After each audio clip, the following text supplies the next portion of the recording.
Hello दोस्तों, मैं देवेंद्र कुमार आपका महावीर एजुकेशनल पार्क चैनल पर स्वागत करता हूं। आज का सीटेट का हमारा टॉपिक है विशिष्ट बालक। आज हम विशिष्ट बालकों की परिभाषाएं और उनके प्रकार के बारे में जानेंगे। पहला टॉपिक है हमारा विशिष्ट बालक। कुछ विद्वानों द्वारा विशिष्ट बालकों की परिभाषाएं। कुक सेंग के अनुसार विशिष्ट बालक वह बालक है जो शारीरिक, बौद्धिक, सामाजिक या संवेगात्मक दृष्टि से सामान्य बालकों से इतना अलग है कि वह सामान्य विद्यालय की नियमित शिक्षा का लाभ नहीं उठा पाता, इसलिए विशिष्ट शिक्षा या पूरक शिक्षा या सेवा चाहता है। विशिष्ट बालक शब्द का प्रयोग सबसे पहले कुक सेंग ने ही किया था। ठीक है ना, किसने करा था? कुक सेंग ने। विशिष्ट बालक का शब्द का प्रयोग सबसे पहले किसने किया था? कुक सेंग ने। ये हमारा इंपॉर्टेंट पॉइंट है। अगला है क्रो एवं क्रो के अनुसार विशिष्ट शब्द या विशिष्ट प्रकार के बालक ऐसे गुणों को रखने वाले व्यक्तियों या सामान्य के लिए किया जा सकता है जो किसी प्रकार से सामान्य व्यक्तियों व बालकों से अलग है, इसलिए वे हमारे आकर्षण के बिंदु बन जाते हैं। तो दोस्तों अब जानेंगे विशिष्ट बालकों के प्रकार। हेवार्ड एवं ओरलेनस्की ने विशिष्ट बालकों के 9 प्रकार माने हैं, जो निम्न प्रकार है। प्रतिभाशाली बालक। देखिए, प्रतिभाशाली बालक भी विशिष्ट बालकों की श्रेणी में आते हैं, ध्यान रखना, ये इंपॉर्टेंट पॉइंट है।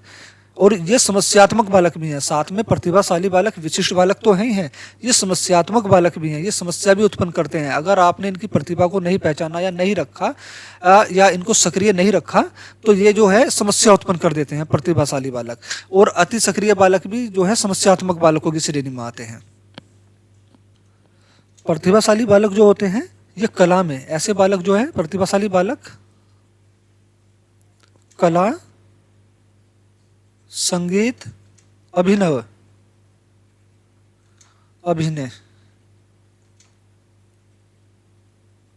आदि में बहुत अच्छा या कह सकते हैं असाधारण प्रदर्शन करते हैं। असाधारण प्रदर्शन करते हैं।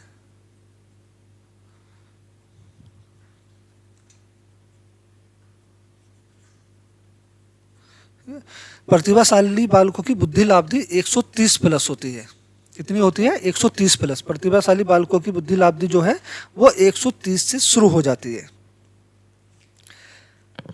और प्रतिभाशाली दुनिया के 1% लोग हैं। कितने हैं? पूरी दुनिया में 1% लोग ही प्रतिभाशाली बालक हैं। अब थोड़ा सा शॉर्ट में जो प्रतिभाशाली बालकों की विशेषताएं जान लेते हैं कि प्रतिभाशाली बालकों की क्या क्या विशेषताएं होती हैं। प्रतिभाशाली बालकों का विशाल शब्दकोश होता है। विशाल शब्दकोश। वैसे मैंने प्रतिभाशाली बालक की अलग से वीडियो बनाई हुई है, अगर आपने वो वीडियो नहीं देखी है तो मैंने डिस्क्रिप्शन में उन सभी या अपनी सभी वीडियो के लिंक डाल दिए हैं, आप वहां पर जाकर देख सकते हैं। विशाल शब्दकोश, अनुकूलन की क्षमता,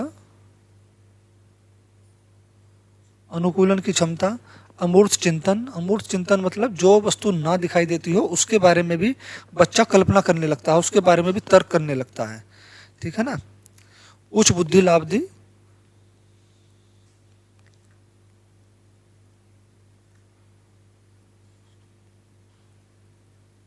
उच्च तर्क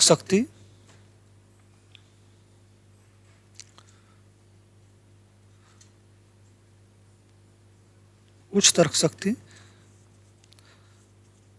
चुनौती न मिलने पर ऊब जाते हैं। ठीक है ना, ध्यान रखना, ये इंपॉर्टेंट पॉइंट है। चुनौती न मिलने पर ऊब जाते हैं।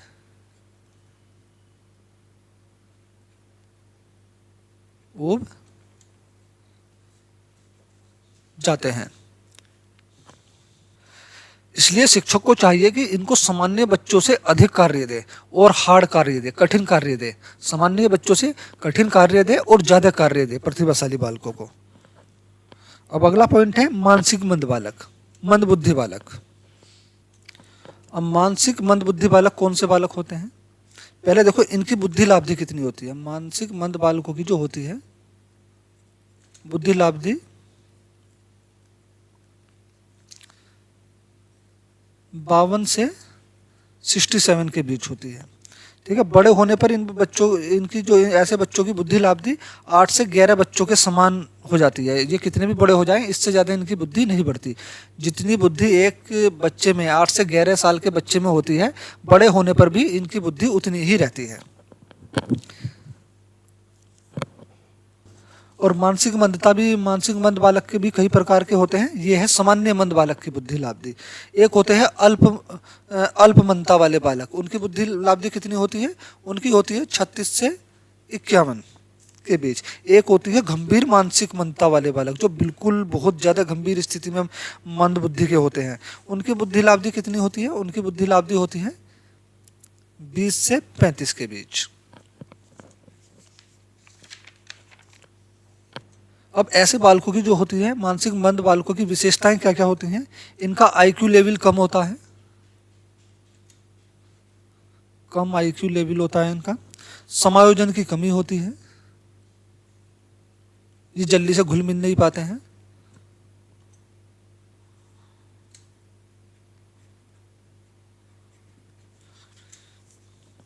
कमजोर ग्रहण शक्ति,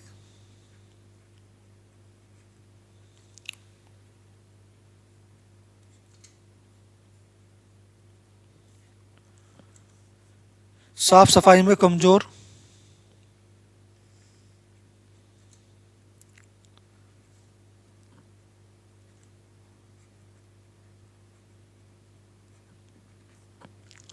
आत्मविश्वास की कमी,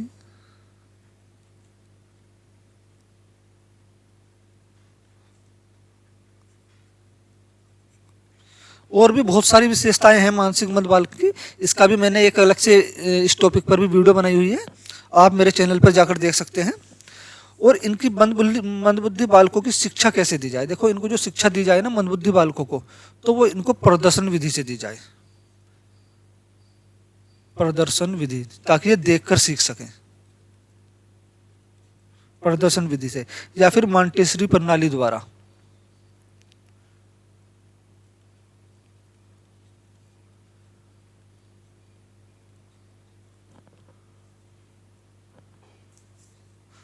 ठीक है ना, इनको जो है इन विधियों से शिक्षा देनी चाहिए। दोस्तों, अगला टॉपिक है हमारा अधिगम असमर्थ बालक। ऐसे बालक जो हैं अधिगम को ग्रहण करने में काफी समय लगाते हैं, या फिर बहुत मुश्किल से अधिगम को ग्रहण कर पाते हैं। व्यवहार रोगों से ग्रसित बालक, संचार रोग या भाषा दोष ग्रसित बालक, श्रव्य दोष वाले बालक, जो बच्चे सुनने में कमजोर हों या बिल्कुल भी ना सुनाई देता हो जिन बच्चों को, उनको जो है श्रव्य दोष वाले बालकों की श्रेणी में रखा जाता है। और ऐसे बालक भी विशिष्ट बालक कहलाते हैं। ऐसे बालकों को जो अगर कुछ सुनना हो तो वे एक कान पर जो है उंगली रख के सुनते हैं या हाथ रख के सुनते हैं। उनको बहुत कम सुनाई देता है ना, या बिल्कुल भी नहीं सुनाई देता है। इनको जो सुनने के लिए, टीचर की आवाज़ सुनने के लिए या किसी की भी आवाज़ सुनने के लिए इनको काफ़ी ध्यान लगाना पड़ता है ऐसे बच्चों को। इनको जो है, ऐसे बच्चों को जो है करंट यंत्र आदि प्रदान करना चाहिए, ताकि ये आवाज़ को ऊंची करके सुन सके। क्योंकि ऐसे यंत्रों में किसी की भी व्यक्ति की आवाज़ या कैसी भी आवाज़ जो है बहुत ऊंचे लेवल पर जाकर बच्चे को सुनाई देती है। इस यंत्र से बच्चों को सुनने में काफ़ी आसानी होती है। या फिर ऐसे बच्चों को कक्षा में आगे बैठाएं, कक्षा में आगे बैठाएं,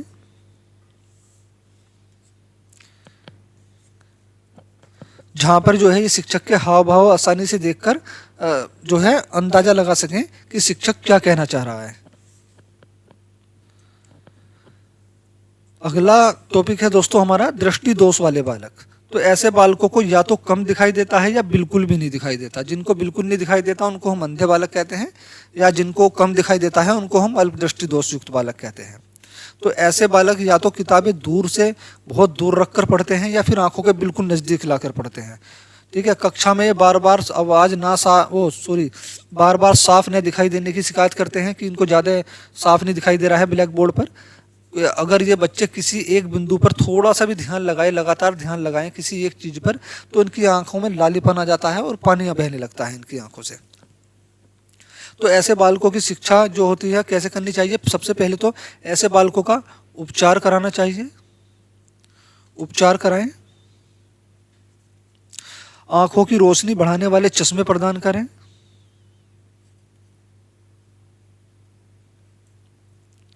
इनकी किताबें मोटे मोटे एवं साफ अक्षरों में लिखी हों। अगर फिर भी अगर कोई अन्य व्यवस्था ना हो तो ऐसे बालकों को कक्षा में आगे बैठाएं।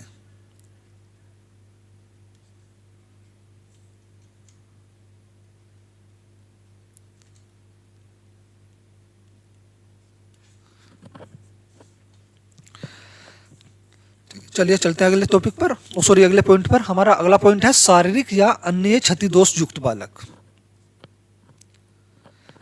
अगला पॉइंट है हमारा गंभीर एवं बहुदिव्यांगता वाले बालक। गंभीर एवं बहुदिव्यांगता से मतलब है कि ऐसा बालक जिस बच्चे के शरीर में एक अंग से ज्यादा अंगों में विकृति आ रखी है या दिव्यांगता आ रखी है, उसको हम गंभीर या बहुदिव्यांगता वाले बालक बोलते हैं। ये बच्चे भी विशिष्ट बालकों की श्रेणी में ही रखे जाते हैं।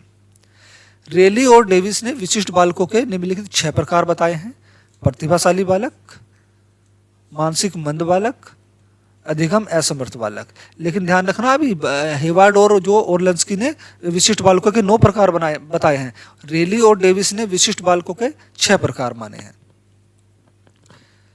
अगला है मानसिक रोग ग्रसित बालक, विकलांग व दिव्यांग बालक, बहुविकलांगता या बहुदिव्यांगता से ग्रसित बालक।